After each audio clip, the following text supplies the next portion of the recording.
இளவரசு நாட்டுக்கு வேலைக்காக வந்திருந்தேன். நாங்கள் 9 பேர் உண்டு. நாங்கள் 9 பேரும் ட்ராயல் ட்ரைனிங் சென்டர்லேருந்து இங்கே அனுப்பி வச்சாங்க. இங்கே வந்த பிறகு வேலை எதுவுமே இல்லை. இன்னைக்கு வந்து 45 நாள் ஆகுது.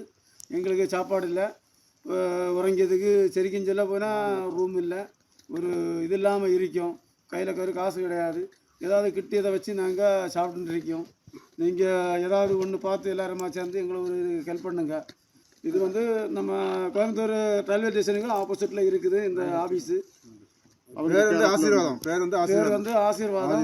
நாங்கள் பேசுகிற ஒரு அவர் ஃபோனே அடிக்காரு, ஃபோன் அடிக்க மாட்டேங்கிறாரு. ஒரு பதில் தர மாட்டேங்கிறாரு. ஒரு டிக்கெட் போட்டு ஊர் ஏற்றுச்சுன்னா ஏற்ற மாட்டேங்கிறாரு. 4 லட்ச ரூபா வாங்கியிருக்காரு. எல்லாரும் ஒரு ஆளுக்கு 4 லட்ச ரூபா வாங்கியிருக்காரு. ரெஸ்பான்ஸே கிடையாது. 1.5 லட்ச ரூபா சம்பளம் சொல்லிட்டு எங்களுக்கு 4 லட்ச ரூபா வாங்கியிருக்காரு.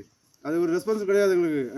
கேட்டால் நீங்கள் இருங்க நாங்கள் ஊரில் ஹோம் லோனும் எல்லாமே இருக்குது. ஆகாரங்க இல்லை, எங்களுக்கு குடிச்ச ரூம் இல்லை. கொத்த வேலைன்னு சொல்லி கூட்டிட்டு போனது. இப்போ கூட்டிட்டு போனைய ஒருத்தரம் அவைகளை கவனிச்சாரு.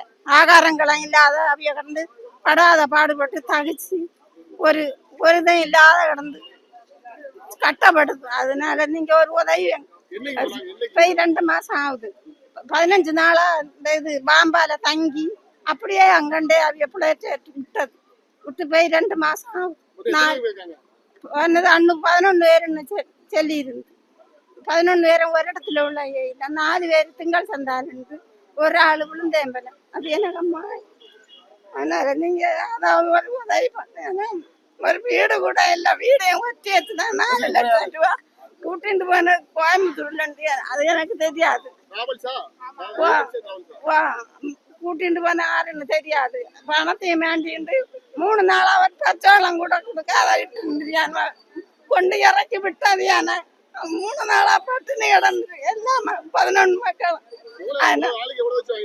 4 லட்சம் எனக்கு 3 ஒரு நாளாட்டு தான் எனக்கு வீடை ஒத்தி வச்சு நாங்க லோன் எடுத்து கொடுத்தேன்.